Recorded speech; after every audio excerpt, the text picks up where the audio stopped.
Praise lord. దేవుని నామమునకు మహిమ కలుగునుగాక. యేసయ్య నామం పేరిట మీ అందరికీ ప్రత్యేకమైన వందనాలు తెలియజేస్తూ ఉన్నా. ప్రార్థన. గొప్పవాడ నీకు స్తోత్రాలయ్యా.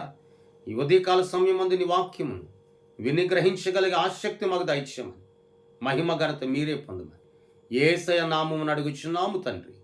ఆమేన్. కీర్తన గ్రంథం 116వ కీర్తన 2వ వచనాన్ని చదువుకుందాం.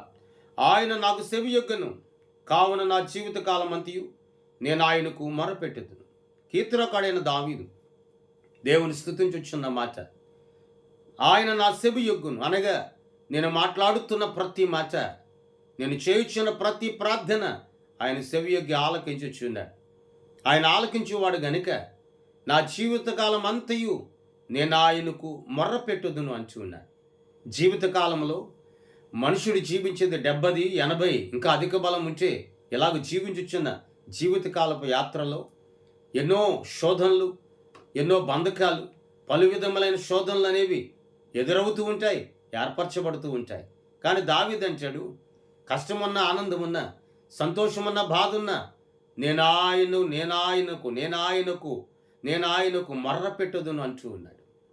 అంటే కష్టము కలిగినప్పుడు, దుఃఖము కలిగినప్పుడు సోలిపోయే మనస్తత్వము కాకుండా నిత్యము దేవుని స్తుతించుటకు అతడు ఇష్టము కలిగి ఉన్నాడు. ప్రియ దేవుని బిడ్డ, ఈ ఉదయకాల సమయమందు నువ్వు స్తుతిస్తున్నావా? కష్టకాలం ముందు ఒక రీతిగా, నువ్వు దీవించబడినప్పుడు మరొక రీతిగా, దుఃఖం ఉన్నప్పుడు ఒక రీతిగా, దుఃఖం లేనప్పుడు మరొక రీతిగా నువ్వు ప్రవర్తిస్తున్నావా? వాటి వైపు చూడొద్దు, బంధకాల వైపు చూడొద్దు, నీకు శ్రమగా ఉన్నటువంటి ఆ బలహీనతల వైపు చూడొద్దు, నీకు శ్రమగా ఉన్న కలవరాల వైపు చూడొద్దు. నువ్వు జీవితకాలం అంతా బ్రతికే దినములన్నీ కూడా ఆయన నామాన్ని స్తుతించాలి, ఆయన నామాన్ని గణపరచాలి అంటే నీ మాటలు ఆయన సెవియొగ్గేటట్లుగా ఉండాలి. ఆయన సెవియొగ్గి ఉండాలి నీ మాటలు నుంచే వాక్యం సెలవిస్తుంది. ఎల్లప్పుడూ ఒప్పుని పోలి అనేటువంటి దేవుని వాక్కు నీ హృదయంలో ఉన్నప్పుడు ఆయన మాటలు అనగా నీ మాటలు ఆయన సెవియొగ్గగలడు. నోటికి ఏదొస్తుంది నువ్వు మాట్లాడుచు ఉచ్చరిస్తూ, నీ నోరు దేవుని నామానికి అపవిత్రమైనదిగా, అవమానకరమైనదిగా మార్చబడకూడదు. దావీదు నోట నుండి వచ్చే ప్రతి మాట, ప్రతి పలుకు కూడా శ్రేష్టమైనది. అందుకని నా హృదయానుసారుడైన మనుషుడు అన్నాడు దేవుడు. అందుకే ఇక్కడ అంటాడు కదా, నా జీవితకాలం అంతా ఎన్నో ఎత్తు పల్లాలు వచ్చాయి, అయినా సరే నేను నీకు మొరపెడతానయ్యా.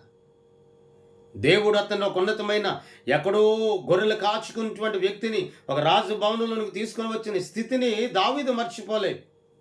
ఈనాడు నువ్వు మరిచి తిరుగుతున్నావేమో. ఒకప్పుడు నీ స్థితి వేరు, ఇప్పుడున్న నీ స్థితి వేరు. ఒకప్పుడు నీ పాతగతి వేరు, ఇప్పుడున్న నీ స్థితి వేరు.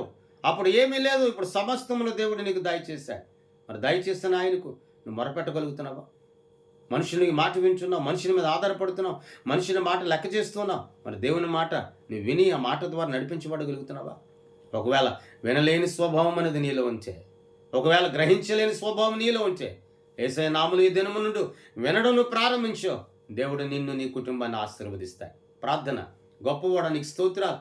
ఈ ఉదయకాల సమయాన్ని ఈ మాటల ద్వారా ప్రతి బిడ్డను బలపరచండి, శక్తిని దయచండి, ఆరోగ్యమును దయచండి. జీవితకాలం అంతా, బ్రతికే కాలం అంతా నీ కొరకు ఎదురు చూడగలిగే కృప దయచేయమని, మహిమ ఘనత మీరే పొందమని యేసయ్య నామమున అడుగుచున్నాము తండ్రి. ఆమేన్. దేవుని కృప మీ అందరికీ సదాకాలం తోడయుండి నడిపించును గాక. ఆమేన్, ఆమేన్, ఆమేన్. మీ అందరికీ వందనాలు తెలియజేస్తూ